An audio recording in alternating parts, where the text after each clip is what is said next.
sadri wa yassir li amri wahlul 'uqdatam min lisani yafqahu qawli.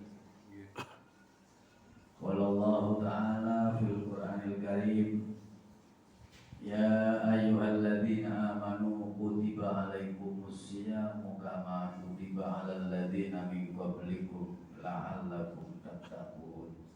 Amma ba'd. Hadratul kiram al-muhtaramin, pada semua pimpinan kantor imigrasi Takmir Masjid Al-Karim yang saya hormati, tidak ketinggalan kepada semua jamaah dari bapak-bapak, ibu-ibu, semua staf, karyawan kantor imigrasi yang saya hormati. Alhamdulillah wa syukurillah, siang hari ini kita bisa dipertemukan oleh Allah Subhanahu wa Ta'ala dengan panjenengan. Mudah-mudahan pertemuan ini bisa membawa berkah, manfaat fid dunya wa dunya wal akhirah. Amin ya rabbal alamin. Sholawat serta salam kita aturkan kepada baginda Nabi Muhammad sallallahu alaihi wasallam. Bapak, para bapak, para ibu, yang kau hormati, setelah kita menjalankan ibadah puasa kurang lebih 6 atau 7 hari ini, masih merasakan lapar apa enggak? Lapar apa enggak? Alhamdulillah lapar. Karena puasa itu memang kita menahan lapar dan dahaga, otomatis kita lapar. Tapi memang itu puasa itu memang lapar. Tidak ada ceritanya puasa itu kenyang. Rasulullah suatu ketika pulang ke rumah, datang menemui istrinya Siti Aisyah. Aisyah, ya Umairah, ada makanan enggak untuk saya makan pagi ini? Tidak ada ya Rasulullah. Kemudian Rasulullah berpuasa, karena kalau puasa sunnah itu niatnya bisa pagi hari, yang penting belum kemasukan makanan. Tapi kalau puasa wajib, niatnya malam. Akhirnya Rasulullah puasa. Puasa itu kemudian Rasul merasakan lapar, sehingga karena tidak ada makanan sampai perutnya diganjil dengan batu. Itu Rasulullah 1 hari tidak makan, merasakan lapar. Nah, kok umatnya diwajibkan menjalankan puasa 1 bulan Ramadan, suruh puasa. Rasulullah itu mempunyai gambaran bagaimana umat kuat apa enggak gitu.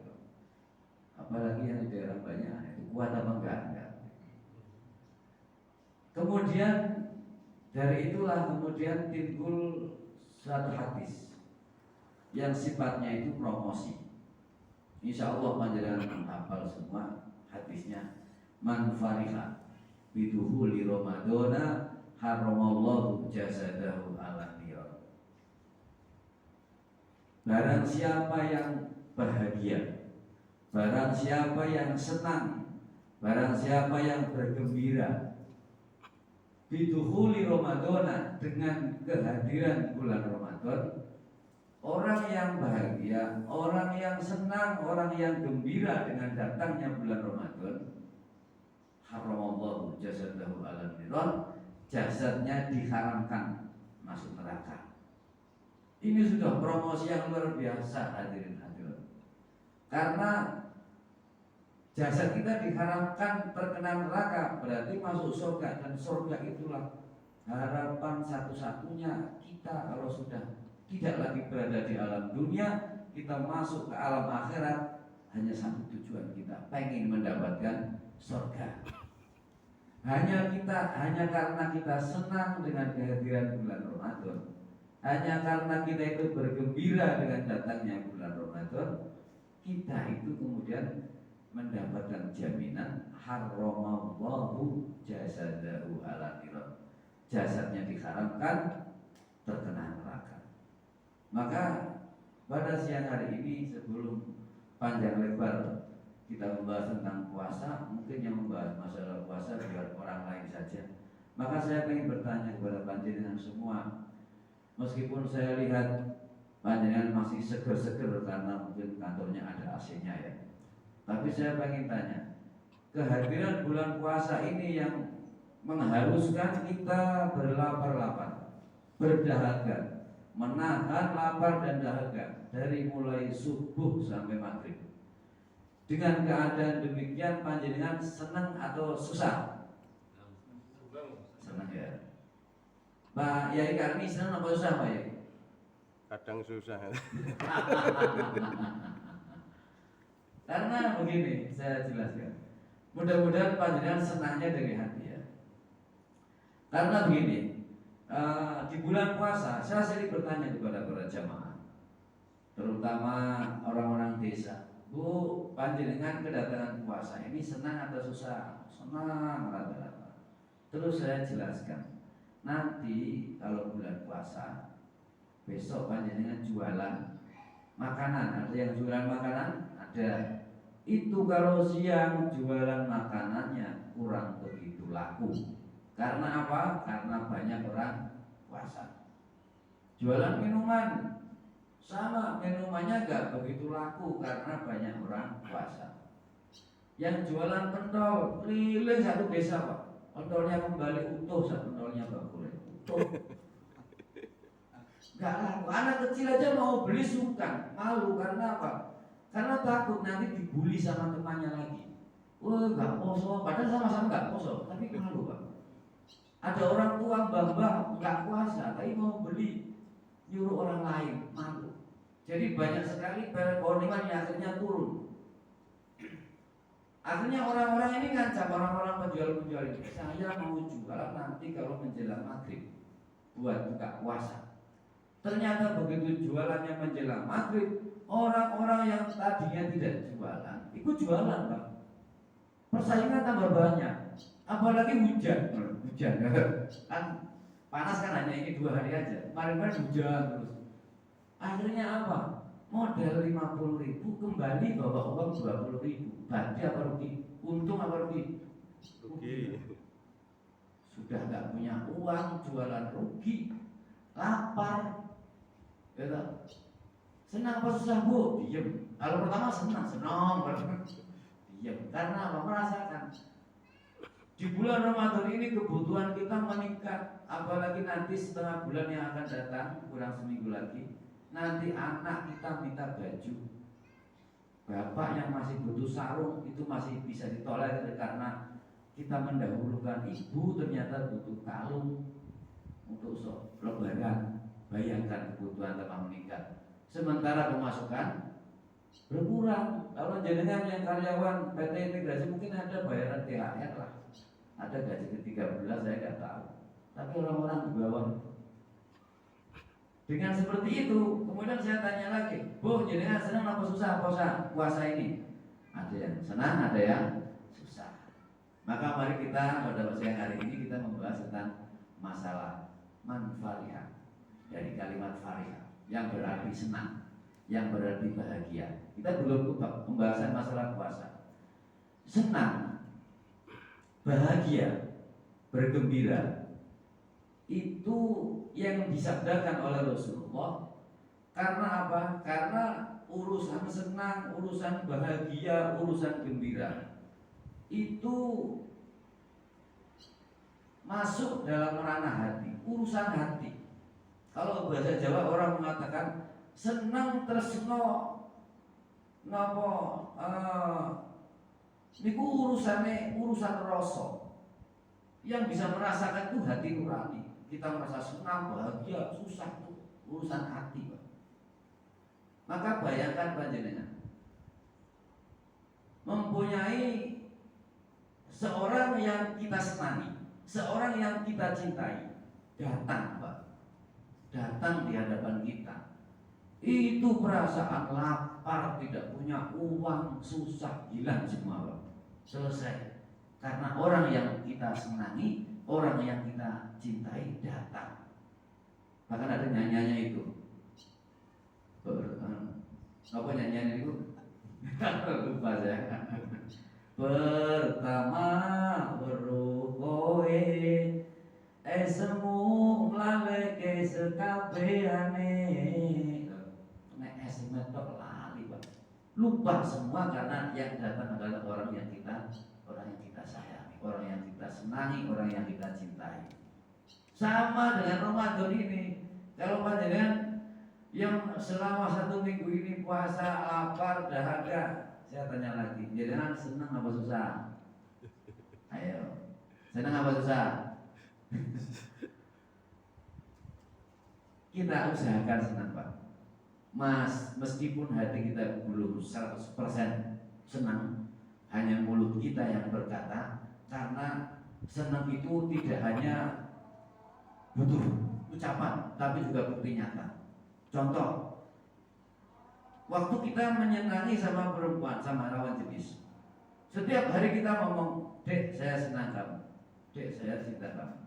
Terus ngomong tok, Pak, tapi tidak ada bukti nyata. Ngomong tok. Saya senang Ramadan, saya senang Ramadan, ngomong tok. Sama perempuan juga begitu, Dek, saya senang kamu, saya senang kamu. Tapi tidak ada bukti nyata. Dicoba sama perempuan, ayo mas, memang sama senang sama saya, kita keluar. Jalan-jalan ke Simpang Lima Gumul, jalan-jalan ke bandara, ternyata muter aja kayak obat nyamuk. Ada es nggak beli, ada nasi tidak mampir, ada pentol. Bahkan si perempuan itu ngomong, mas, ada es tebu, mas, kelihatannya enak. Yang laki-laki bilang apa? Jangan deh, itu sakalin gulanya. Itu kan tandanya pelit. Kira-kira perempuan ini hanya dijejali dengan, Dek, saya senang, saya suka, saya cinta, tanpa ada bukti nyata, keluar uang dan sebagainya. Kira-kira begitu diturunkan di rumah, minta terus atau minta putus? Putus, Pak. Diturunkan langsung nyanyi. Damar opo lilin, buyar opo kawin, buyar aja. Karena si laki-laki ini cetil, pelit, bakhil. Ini pun sama, Pak. Kita mengaku senang dengan Ramadan, kita mengaku gembira dengan datangnya Ramadan. Bagaimana cara mengungkapkan rasa senang kita, kegembiraan kita, kebahagiaan kita dengan Ramadan? Apakah hanya cukup dengan kita berteriak-teriak, saya senang, saya bahagia Ramadan, saya senang Ramadan? Setiap jalan kita berteriak-teriak seperti itu namanya orang stres, Pak. Karena di jalan-jalan berteriak-teriak, saya senang Ramadan. Terus harus bagaimana? Apa sebagai ungkapan rasa senang kita terhadap Ramadan, kita harus membuat status di Facebook setiap hari, kita story di WA setiap hari, I love you full Ramadan, I love you full Ramadan. Napa marhaban, ahlan wa sahlan Ramadan. Tetapi tarawih enggak, tadarus enggak, jamaah enggak, puasa enggak, itu bukan yang dikehendaki oleh Ramadan. Karena Ramadan yang kita senangi, Ramadan yang kita cintai ini bukan manusia. Ramadan memang makhluk Allah, tapi itu dari jenis bulan. Karena Allah menciptakan bulan. Allah itu kan menciptakan sesuatu itu namanya makhluk ciptaan Allah. Bulan itu diciptakan oleh Allah ada 12. Inna iddatas syuhuri indallahi ithna asyara sahran fi kitabillah yauma khalaqas samawati wal arda minha arba'atun hurum. Pada waktu Allah menciptakan langit dan bumi, kemudian Allah menciptakan bulan. Bulan itu ada 12, mulai Muharram sampai Dzulhijjah. Orang Jawa mengatakan mulai Suro sampai Besar. Kalau dari Masehi dari Januari sampai Desember, semuanya ada 12. Ke-12 bulan ini yang namanya bulan ciptaan Allah. Manusia diciptakan oleh Allah dari 2 jenis kelamin yang berbeda. Ada namanya laki-laki, ada namanya perempuan. Ya ada Pak bencong tapi sedikit. Antara manusia dengan manusia lain bisa komunikasi. Antara laki-laki dengan laki-laki komunikasi, laki-laki dengan perempuan komunikasi. Begitupun yang namanya bulan, Pak. Mungkin kalau bulan Ramadan dengan bulan Muharram bulan Safar dengan bulan Dzulhijjah bisa komunikasi, tapi dengan bahasa manusia tidak bisa. Maka percuma kalau manusia ini senang dengan Ramadan tapi hanya ucapan saja. I love you Ramadan, gak ngefek.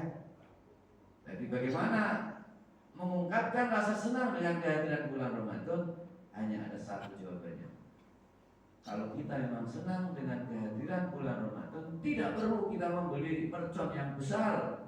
Setiap hari kita bunyikan, itu hanya menjadi pemborosan. Ditanya, kamu senang beli mercon segitu banyak buat apa? Saya senang dengan Ramadan. Setiap buka, setiap sahur dibunyikan. Kamu puasa enggak? Enggak, percuma. Maka untuk mengungkapkan rasa senang dengan kehadiran bulan Ramadan, satu-satunya jawaban adalah kita diperintahkan sebagai bukti senang dengan kehadiran Ramadan, kita diperintahkan meningkatkan ibadah di bulan Ramadan. Itu aja. Yang biasanya jamaah hanya maghrib, Ramadan ditingkatkan sampai isya, subuh, zuhur, asar. Karena apa? Karena Islam itu orang kalau mengaku beragama Islam, orang itu pasti menjalankan sholat 5 waktu. Karena secara tekstual Islam itu hurufnya ada 5, Pak. ISLAM. Kalau dalam bahasa Jawa, I namanya perwakilan dari sholat isya, S itu sholat subuh, L itu sholat zuhur, A itu sholat asar, M itu sholat maghrib. 5 selesai. Kalau ada orang mengaku Islam tapi tidak sholat, itu berarti masih hanya ucapan. Maka kemudian puasa ini yang dipanggil adalah orang-orang yang beriman. Allah paham banget dengan karakter orang Islam itu. Ya ayyuhalladzina amanu kutiba alaikumusiyam. Katanya puasa wajib bagi orang Islam. Wajib. Yang penting orangnya dewasa, orangnya tidak stres, terus orangnya Islam, wajib puasa. Jadi kalau ada orang Islam, orangnya dewasa tapi tidak puasa, bisa kemungkinan orang itu stres. Kalau orangnya tidak stres atau sehat, orangnya Islam dewasa, wajib puasa. Tapi kok orang Islam, dalilnya mana? Dalilnya ya ayyuhalladzina amanu kutiba alaikumusiyam. Loh, katanya yang diwajibkan orang yang Islam. Tapi dalam Al-Qur'an kok dalilnya wahai orang-orang yang beriman. Karena Allah paham bahwa tidak semua orang Islam itu punya keimanan yang kuat untuk menjalankan puasa. Ada orang ngaku Islam, KTP-nya Islam, yang laki-laki besar sedikit, bulunya dipotong karena sunat hitam, nikahnya pun Islam, KTP-nya Islam, ngakunya Islam, tapi tidak sholat 5 waktu. Ada enggak? Di sini, di sini ada enggak? Enggak ada. Nah ini ya, pokoknya gak teko berarti ya. Jangan deh. Sholat 5 waktu kan tiap hari. Yang 1 tahun sekali pada waktu ini bulan Ramadan. 1 tahun sekali kita menjalankan ibadah puasa di bulan Ramadan. Jangan tinggal coba cek. Ada rata-rata orang Islam, KTP-nya Islam. Dibilang bukan orang Islam, ngamuk Pak. Bahkan dia nikahnya Islam, anaknya sekolah di madrasah semua. Tapi orang itu tidak puasa. Ada enggak? Ada Pak. Warung itu loh, full girl. Kan tandanya banyaknya enggak puasa. Orang Islam semua itu. Maka kemudian Allah memanggil, ya ayyuhalladzina amanu, karena puasa itu memang lapar. Tidak ada ceritanya orang puasa terus kenyang. Maka berlapar-lapar kita dalam puasa, inilah yang menjadi ujian buat kita. Allah menguji kepada kita. Allah memberikan cobaan kepada kita. Puasa ini kan ujian dan cobaan. Kita sebagai orang Islam, kalau memang kita merasa beriman, diuji dengan puasa. Kemudian apa? Kita akan, karena kita sudah iman, kita diuji dengan puasa. Nanti kalau kita sudah menjalankan ibadah puasa, harapannya apa? La'allakum tattaqun. Kita bisa menjadi hamba yang bertakwa. Naik Pak 1 level menjadi orang yang bertakwa. Maka kita kembali kepada hadis man fariha bidukhuli Ramadana haramallahu jasadahu ala nira. Hadirin hadirat Bapak Ibu yang saya cintai, kesempatan kita diperintahkan oleh Rasulullah senang dengan kehadiran bulan Ramadan, artinya kita tambah meningkatkan ibadah di bulan Ramadan. Kenapa kita diperintahkan meningkatkan ibadah di bulan Ramadan? Karena dari ke-12 bulan yang Allah ciptakan, mulai bulan Muharram, Safar, Rabiul Awal, Rabiul Akhir, Jumadil Awal, Jumadil Akhir, Rajab, Syaban, Ramadan. Ramadan ini nama bulan kalau dihitung dari tahun Hijriah. Tapi begitu datang, memang Pak Islam itu kan munculnya di Arab. Karena Nabi Muhammad itu lahir di Mekah, meninggal di Madinah. Mekah, Madinah itu negara Arab. Sehingga semua nama-nama ibadah menggunakan nama Arab. Begitu Islam ini menyebar ke segala penjuru dunia, datang ke Indonesia, datang ke tanah Jawa, namanya berubah. Banyak sekali nama-nama yang berubah, tapi esensinya sama, isinya sama. Ada ibadah yang dilakukan setiap hari 5 kali dalam sehari. Kalau di sana namanya sholat, Pak. Kalau di sini di Jawa namanya sembahyang. Kalau di sana ada tempat untuk sholat namanya musola. Begitu datang ke Jawa, musola itu berganti menjadi langgar. Makanya ada istilah sholat boleh dilanggar. Itu maksudnya bukan diterjang, tapi langgar itu dari bahasa Jawa namanya sanggar. Kalau di sana ada ibadah yang dilakukan 1 tahun sekali menahan lapar dan dahaga, namanya saum siam, Pak. Datang ke Jawa menjadi nama poso. Nah, makanya sing enten poso niku namung teng Jawa. Yang ada ibadah poso itu hanya di Jawa. Kalau di Indonesia itu adanya puasa. Nah, kita ngomong puasa di Arab, orang Arab nggak ngerti apa-apa, nggak ada di sana ibadah puasa. Karena yang di sana adanya saum atau siam. Nah, puasa. Kalau kita ngomongin poso, poso itu kan dari bahasa Jawa, dari kata upowoso. Ritual ibadah kepada Sang Pencipta dengan menahan lapar, dahaga dan hubungan suami istri. Karena puasa di Jawa itu banyak sekali. Ada puasa ngebleng, ada puasa putih, ada puasa apa nih? Puasa pati geni, puasa macam-macam. Sehingga kemudian Islam membuat aturan. Puasa di dalam Islam tidak sama dengan puasa yang orang-orang lakukan. Ini namanya syariat. Nah, syariat ini tata cara yang mengatur ibadah kita agar sesuai dengan agama Islam. Makanya puasanya kita orang Islam itu waktu kita buka ya harus buka, Pak. Gak boleh ngebleng, namanya itu puasa tidak buka, itu gak boleh.